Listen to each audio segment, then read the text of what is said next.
With 2 weeks to go until Election Day, a Democratic political group is making a big move in the race for the 22nd Congressional District. The 314 Action Fund, which seeks to elect Democratic scientists to Congress, is canceling its plans to spend $600,000 in television ads and mailers supporting John Mannion. The group says the advertisements are no longer necessary, citing internal polling that gives Mannion a lead over Republican Brandon Williams. Timmerman added that the legislation will not only help small businesses like her own, but liquor stores like the one right behind me. So if that's the case, then what's the holdup? What makes this machine especially significant, though, is that it's the first of its kind to be implemented at a SUNY school. The system encompasses 62 schools across the Empire State, and Rodney says that she hopes it sets an example. And yeah, there could be plenty of change on the horizon for the Westcott University neighborhood. It's on the verge of being named a National Historic District, and if that comes true, there will be plenty of perks for the residents. Important to note that this new amendment only applies to public trails in the state of New York, so anything an ATV rider does on their private property is fair game. Get outside because this warm weather might not last for long. Find out how long exactly later on in the program with the 5-day forecast. Nuriel, Jonah. Charlie, I saw a lot of people wearing shorts back there. I didn't know it was that hot out, but something that's also hot on the minds of many Syracuse people is that the election is only 2 weeks away, the 2024 election that is. It's the most important week of the year in America. College basketball is finally back. Welcome to NCC Sports. I'm Jonah Weintraub. Syracuse men's basketball started off the season with a win against Lemoyne last night, but the Dolphins made things pretty interesting. You can see here that the Dolphins are actually in the lead after the half. Eddie Lampkin, new addition from Colorado, doesn't want that to be the final score, so he gets to work. SU chipping back, Chris Bell pulling up from the mid-range, gets it to go and helps the Cuse claw back even further. Then the star freshman, Donnie Freeman on the alley-oop. Cuse still can't get Lemoyne away from it, though. These two teams going back and forth, but the star of the game, Jair Davis, the Delaware transfer, led the way with 22 points and 12 rebounds, and he was everywhere underneath the basket for SU, throws this one down, and then SU needs a knockout punch to avoid the scare from Lemoyne, so they turn to another transfer. Jaquan Carlos, the point guard, gets in the paint, gets the job done, and Syracuse is able to survive, but again, wasn't pretty. They take down Lemoyne 86-82 at the Dome. As for Syracuse women's basketball, it hopes to pick up a more comfortable win in its opener tonight. SU takes on Niagara at 7 o'clock to kick off its third season under Felicia Leggett-Jack. The Orange were picked to finish 11th out of 18 ACC teams this season, but are no strangers to proving preseason polls wrong. Last year, Syracuse was projected to finish 9th in the conference, but instead ended up in second place. SU also won its first NCAA tournament game since 2021. And over on the gridiron, the Chiefs hosted the Bucks last night in a thrilling edition of Monday Night Football.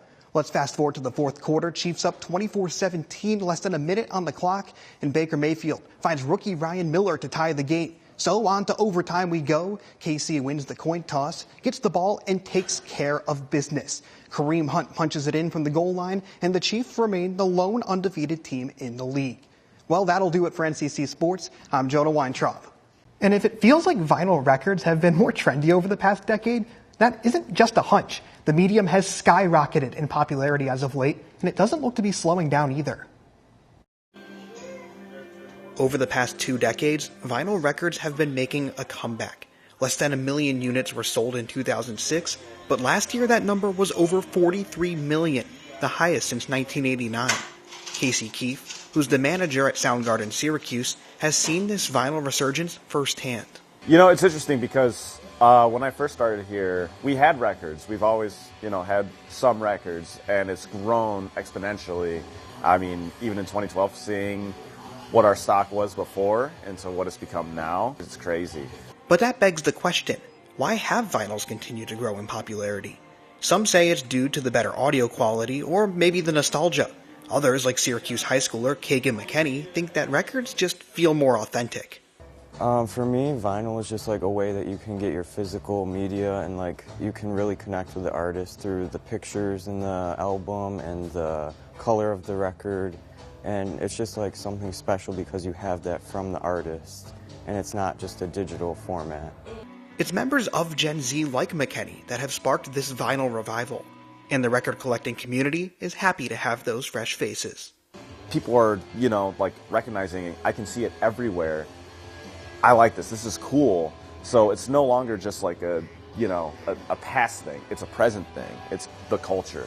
It's not just for one select customer. It's for everybody. It's a lovely Sunday here at Capital Credit Union Park, which is where the 3-3 Madison Mallards are set to take on the 1-5 Green Bay Rockers this afternoon. Hello everyone, I'm Jonah Weintraub alongside Colin Anderson for the third matchup between these two squads in the past week. This one gave us a little bit of everything, and that begins with some excellent pitching. Green Bay starter Quinn Saunders tossed 4 scoreless innings, only giving up 1 hit during that stretch. And the solid outing from the Case Western Reserve product helped set the table for the Rockers' offense. Top of the 5th inning, Green Bay with an early 3-0 lead. Well, not for long. Columbia infielder Sam Miller sends this one into the cabins for his first home run of the summer. How do the Rockers keep going, you may ask? Well, how about a 6th spot in the top of the 6th? A 2 RBI single from Sam Miller and 2 RBI double from Seth Farney highlight the massive frame for Green Bay.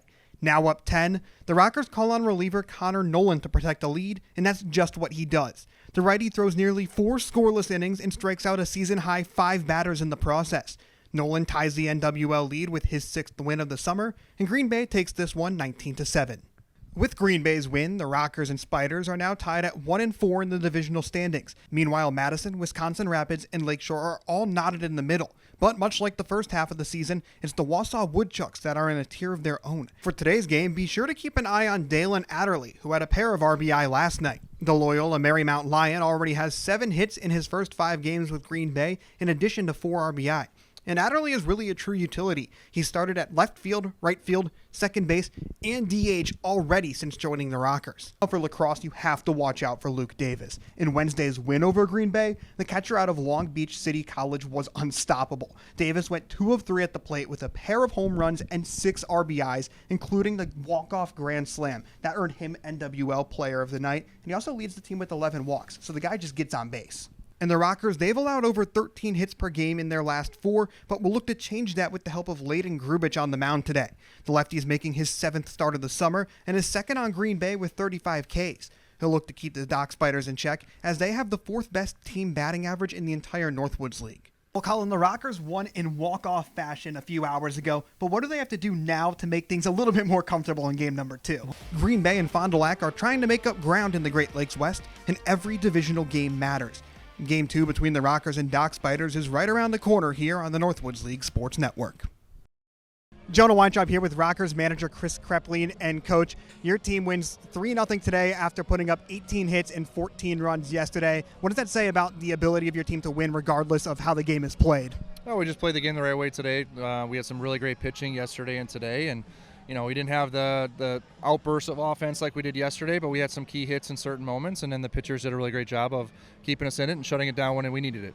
You only had 1 strikeout tonight, but that didn't matter as you held the Rockers to 1 run and just 5 hits. What does that say about your defense helping you out? Yeah, phenomenal. Like I say every half inning, in the inning, while I'm pitching, whatever, just like stay with me, like let's go, ball is coming. Like that's the game plan. That's how I pitch. I'm not going to go out there and strike out 15. I'm not going to strike out 10 more than likely.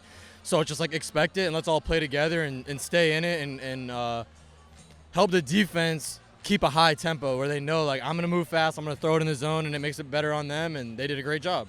And this is the 3rd game of a 4-game road trip out west to the state of Wisconsin. What have you learned about your team through these first 3? Not so much learning, just kind of confirming things that I thought about. I knew we had a good group, a gritty group, a group that enjoys being around each other, and all of those things have just confirmed on this trip. 3 RBI night for you with that 2-run home run in the bottom of the 8th, and this the biggest crowd in Green Bay Rockers history. Talk to me about the atmosphere and how it was hitting that long bomb in this setting. When it went over the fence, like I heard the crowd and everything, and it was a pretty surreal moment. Came in the dugout and I kind of just sat down and took it all in. It was hard to think about getting picked off 2 times in a row on base. That's hard to do. Not many people get picked off twice in a game, but it was nice to hit that one. The moment was really cool. I'll definitely have that for the rest of my life. Jonah Weintraub here with Woodchucks manager Corey Thompson. And Coach, this one wasn't the prettiest, but you guys got the job done. How did it happen? Yeah, ever since we got back from the All-Star break, it hasn't been pretty at all, but we won 2 out of 3. But if you look at the box score, the 8-9-1 guys really got us going today. And stellar defense, and Johnny came out with a gem, so it was awesome. You guys as a team had 10 more hits tonight than you did yesterday at Madison.